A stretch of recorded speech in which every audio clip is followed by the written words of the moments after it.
One of the things that happens as you start moving westward and discovering resources is you're going to start to see connections being built between the east and the eastern industries and the west and the western resources. So things like copper and gold and silver that are discovered in the west can now be connected to the industries that need them in the east. And we're not just limited to things you mine in the ground. This could be anything. This could be cattle of the southwest. This could be lumber from the northwest. But what we're doing, because we're discovering resources and we're actually building infrastructure like the railroads, is we're finally connecting the east and the west that just weren't available before. And so we are going to see a rebirth of mining and ranching in the west. And those really are the chief resources.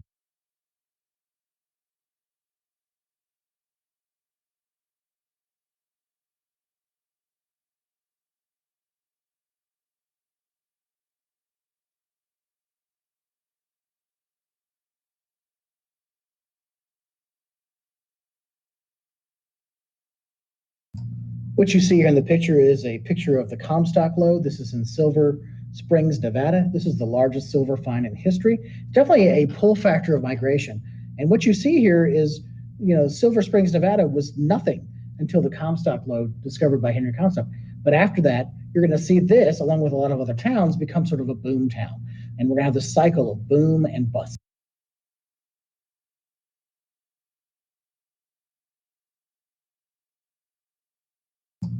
What you see in this picture is a great example of quartz mining. This is corporate mining. So whereas placer mining was done by the individual, you'd go buy a pick and a shovel and a pan, maybe work with a few team members.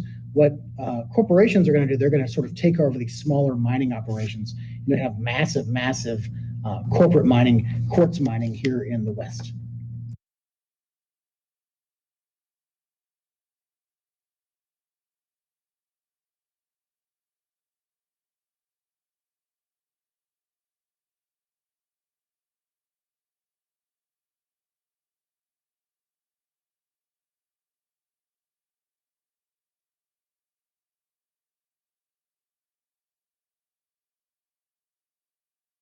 So the cycle of boom and bust doesn't end during westward expansion. It's going to continue.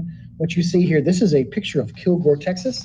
And this is a picture of Kilgore, Texas, really in like 1930, so not that long ago. But what happened in Kilgore, Texas is they didn't find silver like in the Comstock lode or gold like in California. They found oil. And so basically what happened almost overnight, you've got what looks like dozens and dozens of oil derricks being built in Kilgore, Texas. And thousands of people move in to try to take advantage of this newly found resource. If you look at the next slide, you'll see that Kilgore, Texas, when the oil dried up, there's nothing left. Okay, just a few museums and a few pictures of what's left of the oil boom. So again, this is the cycle of boom and bust from boom town to ghost town.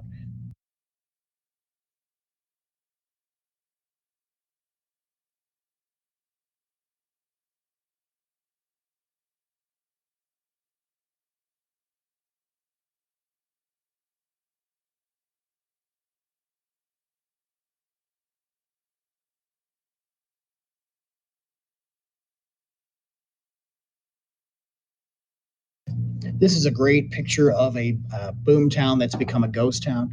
When you've seen these in westerns and movies, you kind of see tumbleweeds kind of rolling through the streets. And this is just sort of what you'll see dotted along the landscape in the West if you travel that way. So a good example of a ghost town.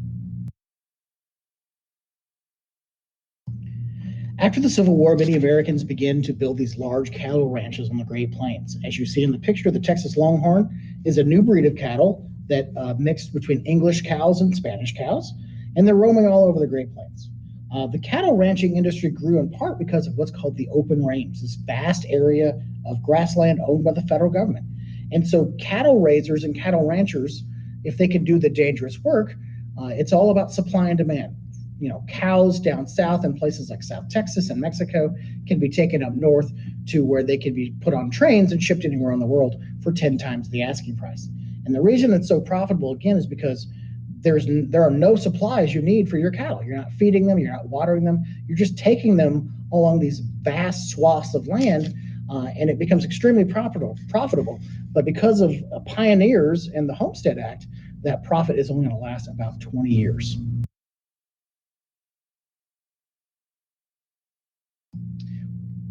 What you're seeing on the slide now are the four main cattle trails used in these long drives. One of the more important cattle trails is called the Chisholm Trail. As you can look on the map, it goes from South Texas all the way up to Nebraska. And if you remember correctly, Omaha, Nebraska is really where the Transcontinental Railroad, the Union Pacific Railroad, starts on its journey west. So what you have here now, because of the cattle drives, you're having basically your markets are expanding because you now can connect to different forms of infrastructure. So you can take your cattle up to the railroad, put them on a railroad car, go anywhere in the United States, even go through the Erie Canal, which we'll see a picture of next. You can send them down the Mississippi River. And if you can get to the Atlantic Ocean, there really is no limit to where you can sell these cattle. So we're really expanding economic markets in the United States.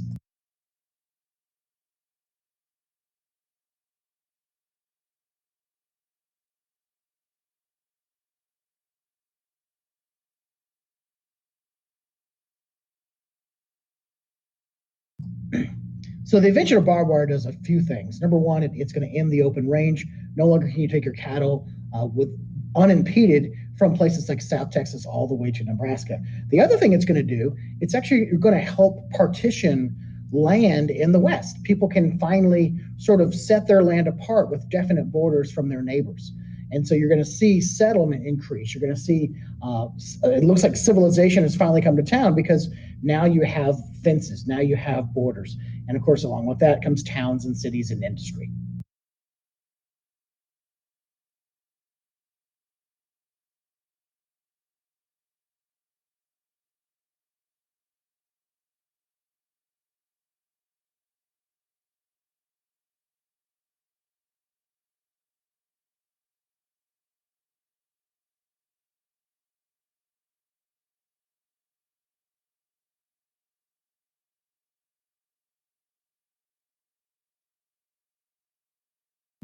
So from your two open-ended questions, I wanted to kind of let you know where I wanted to lead you. When did the U.S. start getting land west of the Mississippi River? They started getting it because of the Louisiana Purchase from France. Basically doubles the size of the United States. I'm trying to show cause and effect. So before the Homestead Act, before westward expansion, this land was already there. The U.S. government is going to encourage settlement in two ways. These we've talked about. The Pacific Railway Act of 1862 and also the Homestead Act of 1862. We're encouraging people to go out and use this land, produce things with this land so we can tax this land and actually improve our economy, okay? Other things to think about, cause and effect. Because the government finances the building of the Transcontinental Railroad and because the government is going to give out this cheap land, towns and businesses are going to pop up along the west and they're going to pop up along the route of the Transcontinental Railroad. So again, cause and effect, okay? And the last effect really is the end of the frontier. Because now we are conquering the West, we are taming it, you're going to see industrialization make its way to places that have never seen the touch of mankind, at least, white Americans.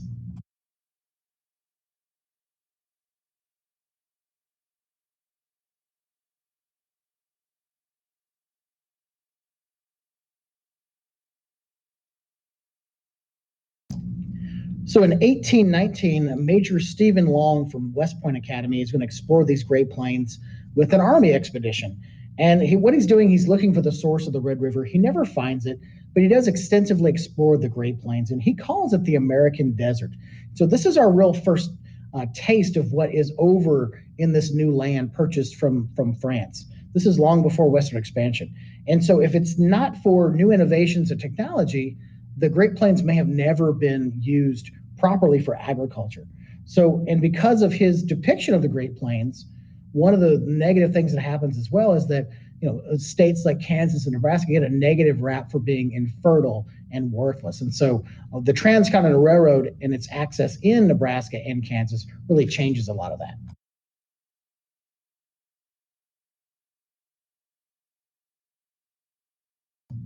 So what you see here are really the two pieces of legislation that encourage settlement of the West.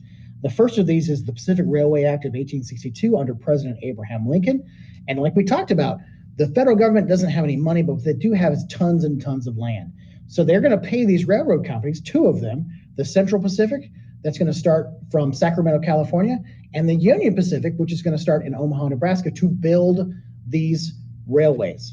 It's one railway. It's going to connect the East and the West, the Transcontinental Railroad, and it's a race. The more track they lay, the more land these companies will get. And so they're going to get 10 square miles of land for every 1 mile of track. And the other thing that helps improve settlement is after they built the railroad, this land that's surrounding the railroad is sold to sellers, and they're going to sell it for a premium. So railroad companies make tons of money. They're selling this land to pioneers, not necessarily homesteaders. But speaking of homesteaders, the second law that's going to increase settlement is the Homestead Act. People who never had a chance to buy land are going to be able to spend $10 for a filing fee. And if they live on this land for 5 years, they'll be able to keep up to 160 acres of land. If they decide to be farmers, they could actually choose 320 acres of land if they chose to be ranchers. And so this is one of the sweetest land deals of all time. So 2 ways that the federal government is encouraging settlement of the West.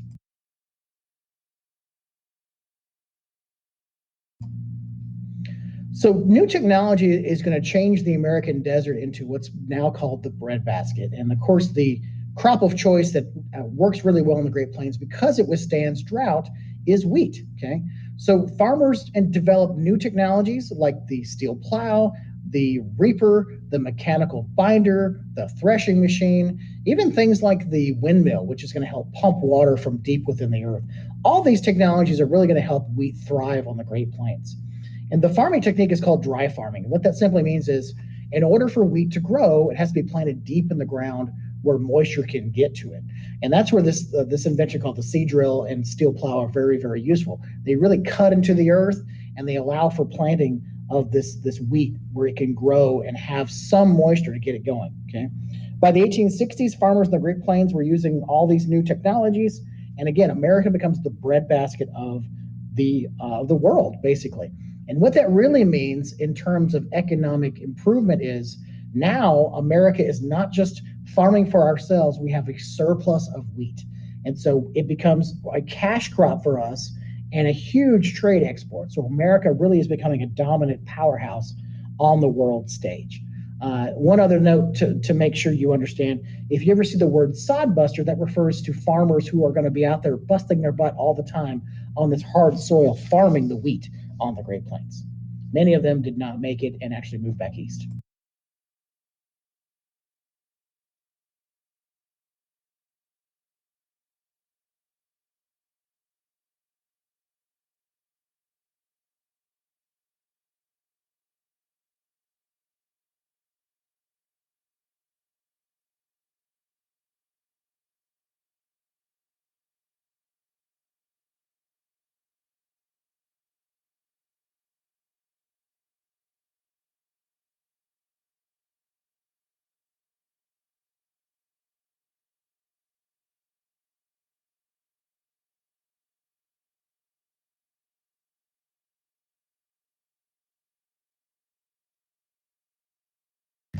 All right, I look forward to reading your answers to the last open-ended question. I wanted you to think about technology and how it's going to change life for the farmer in both positive and negative ways. And so one of the things you can sort of ask yourself is farming going to be easier? Well, yes, it is going to be easier because of technology. So that's a positive. Is farming going to be cheaper? Not necessarily. It's going to take a lot of money to afford this equipment that's brand new for these farmers. So even though it's easier to farm, they have to pay for this really expensive stuff so that their job as farmers is easier. And of course, what's going to happen is, what's going to happen to profits? Well, they're going to have to sort of take a cut of those profits to pay for new technology, to pay for fixing the new technology. What's going to happen to farmers who grow crops like wheat? Well, the biggest issue is if everyone's growing crops like wheat, the law of supply and demand says the more supply, the less demand. The less demand, the less price. And so you're going to have a surplus of wheat. So what used to be very profitable for farmers in the Great Plains now becomes really controlled by major business organizations. And even the major businesses, these cooperative farms, these huge bonanza farms really are not making as much profit as they were long before the introduction of technology. Okay, supply of wheat's going to go up, obviously. And of course, the last one I just told you is if we have too much of a supply because of technology, we're going to have low demand, low prices. So what's going to happen to a lot of farmers because of their insistence of growing wheat, you're going to have a lot of farmers go out of business because they can't make a profit off of it.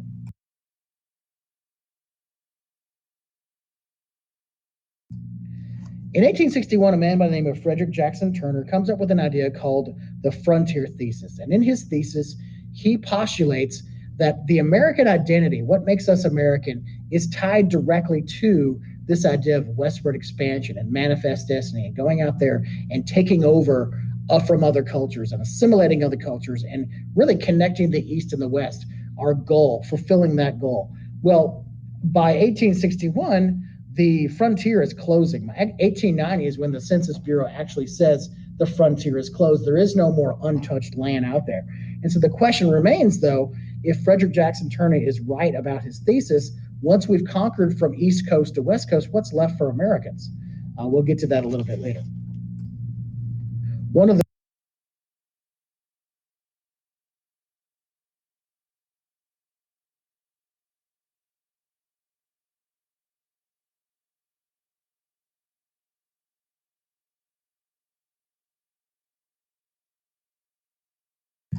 So what you saw on the previous slide was the actual race to gain land in Oklahoma. And what happened was, if you think of like Black Friday, for example, let's say you want to get something at Best Buy. If you worked for Best Buy, you would have access early to all those good deals that Best Buy was offering. The same can be said for the Oklahoma Land Rush. So prior to the official shooting of the gun, where anybody can run out and grab the land, if you worked for the government or you worked for the railroad, you actually sort of had precedence, and you could go sooner than everyone else could to kind of stake the best land. And I think it's really interesting where the Sooners get their name. They get their name because of this event and the fact that government officials could go sooner than the average person to gain that land, hence the name Oklahoma Sooners.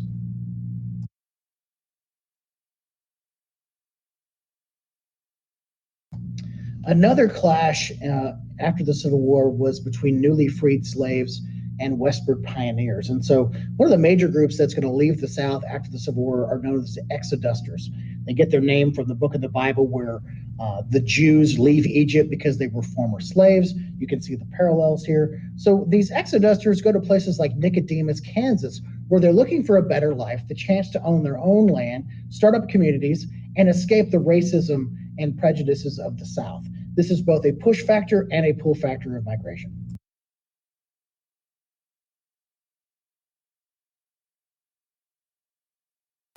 Although there are literally hundreds of different tribes of Native Americans prior to European contact, most Great Plains Indians share some common features. They're all tribal. There is no sense of individuality with these nomadic Indians who travel from place to place. And of course, what they're chasing is the buffalo. That's really their source of existence: food, shelter, weapons, jewelry. Even they worship the buffalo as deities. Okay. Another main idea to keep in mind when you think of Native Americans is the idea of animism. And what that simply means is they have a strong connection to nature and animals and the weather. And it's not like monotheistic where they believe in one God. Very different than traditional European culture. And of course, the other similarity between most Plains Indians is their government style. They're divided into bands of Indians with different governing councils, mostly a chief. It's a hierarchy, basically, of who's in charge and who makes and maintains order.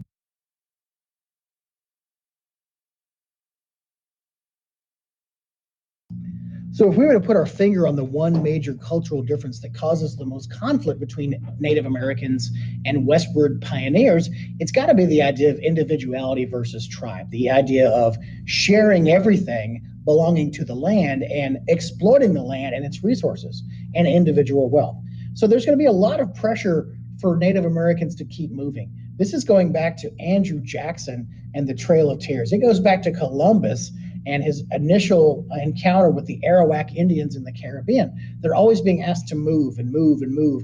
And just when they're moved far enough where they think, okay, this land is so worthless, no one wants it, eventually they find something that's worthwhile there. This happens in South Dakota when they discover gold in the Black Hills. Well, some of the more major events that happened that sort of end Native American culture as they knew it were because of the federal government's promises. One of the promises that the federal government makes is if Native Americans would stay out of the westward migration people's hair, then they would be paid money. And they could use this money to buy goods and services from white pioneers in white towns. So it's a way to sort of include them in the economy of the Westward pioneers. The problem is these annuities, which were these payments, were often late. They were stolen by raiders. And of course, you're controlling the whole market. If you're giving them money to spend at your town, you're going to inflate the prices. So these annuities were basically worthless. And so what ends up happening is a lot of these Native Americans end up starving. They can't stay on reservations and depend on these annuities. They can't leave because they'll be killed. So they're really damned if they do and damned if they don't.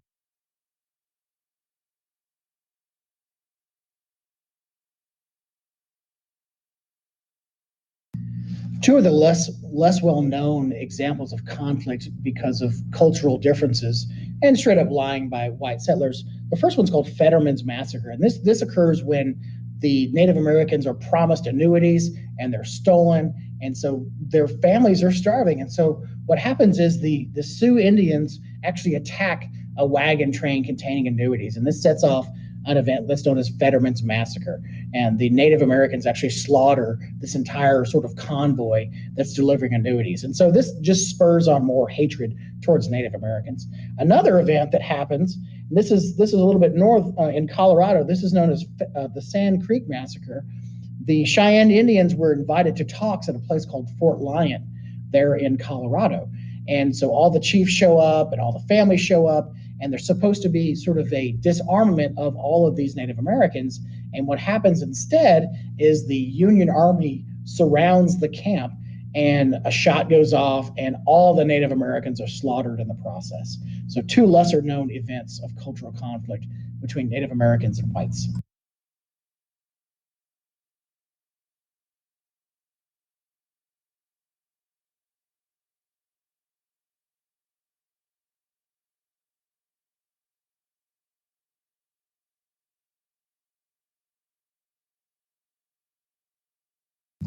So how do we solve the problem? So in 1867, we have what's known as the Indian Peace Commission, which is supposed to place Native Americans on two large reservation systems on the Great Plains.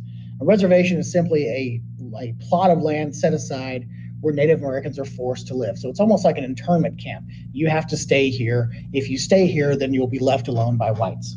And the creation of the Bureau of Indian Affairs is going to run these reservations. And what happens is you get three trains of thought for Americans. Americans have three ideas on how to solve this quote unquote Indian problem. You have the preservationist, and the preservationists want to keep Native American culture. Basically, let's just leave them alone. If we stay out of their hair, we won't have conflict, we won't have death, we won't have any issues. Then on the other hand, you have, ex-Civil War soldiers like Philip Sheridan, who are the exterminationists, who really believe if we kill every single Native American, it's going to solve our problem. They're savages, okay?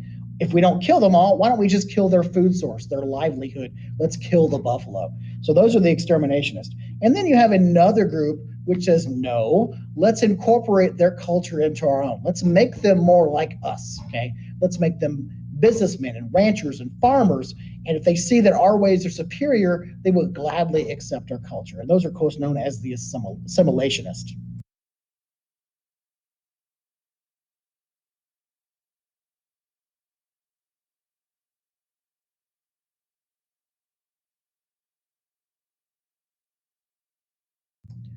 So the Battle of the Little Bighorn is sort of the last hurrah for Native Americans.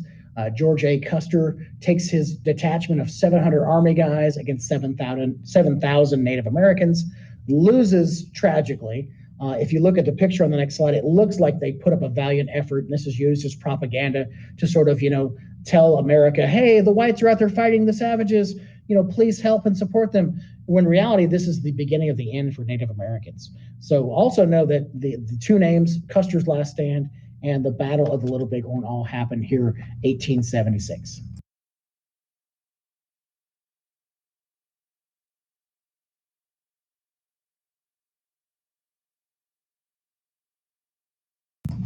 So in 1890, you have the very last event between Native Americans and white Army officials. It's called the Massacre at Wounded Knee. And to give you some context, the question you have to ask yourself is, what do you do if you're a Native American and the buffalo are almost gone? And you can't stay on a reservation, otherwise your family will starve because the federal government isn't providing for them. And you can't leave the reservation because you'll be shot and killed. What do you do? The last resort, literally, for Native Americans was to pray. And how do Native Americans pray? They do it through dance. And so one of the more controversial dances was known as the ghost dance. And the ghost dance was intended to do three things. First thing, bring back dead ancestors. The second thing was to bring back the buffalo. And of course, the third thing, which really was controversial at the time, was to get rid of white people, was the last one. And you can see how this is controversial. So you've got Native Americans out there praying that white people go away. Well, a large group of Native Americans leaves the reservation. They go to an area called Wounded Knee Creek, and they are performing the ghost dance. Army officials show up. They say, you can't do the ghost dance. Give me your weapons. And of course, what happens always when tensions are high, accidents happen, a shot goes off, and a massacre ensues. And so the massacre at Wounded Knee really is the last resistance to federal authority. You're not going to see any other major events between Native Americans and white Americans. It really just ends this very historic and very rich cultural heritage of Native Americans.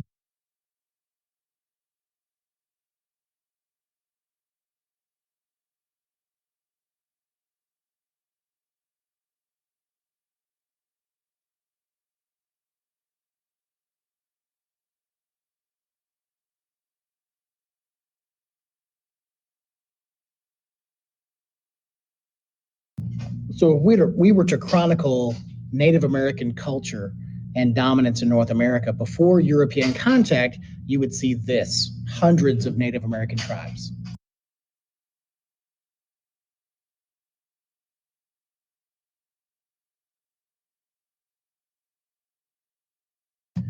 What you see on this map is what's the Indian reservation system is, which is really just heartbreaking and almost unbelievable when you look at the previous map to what they used to control. But unfortunately, it gets even worse, because as these are larger reservations in pretty remote areas, the Dawes Act, which we'll talk about in just a second, is going to break up these reservations even more. So instead of having a large swath of land for your entire tribe or multiple tribes, which you can live communally together as a tribe, you're going to be forced to either take this land and become an individual like a good white American, or that land will be sold to whites. And that's the final straw of the assimilation process.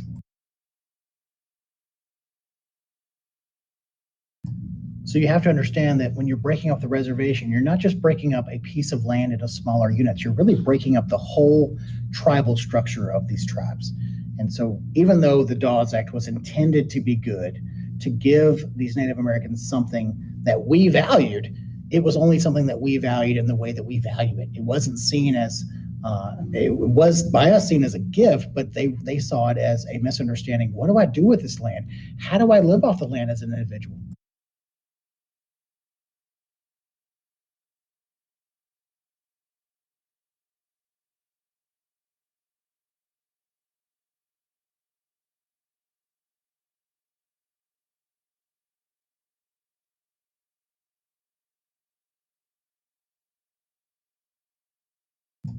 So even though there were three ways to deal with the Indian problem, I told you earlier, there was the exterminationist, the preservationist, and the assimilationist.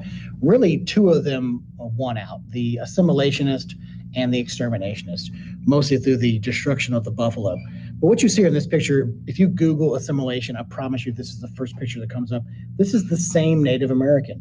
So we're going from customary tradition and living in a tribe and being part of a unit to being an individual businessman. And it looks good on the surface, but again, Native Americans have no idea how to do this. So how do you change an entire culture? You can't change the people who are set in their ways. You start with the children.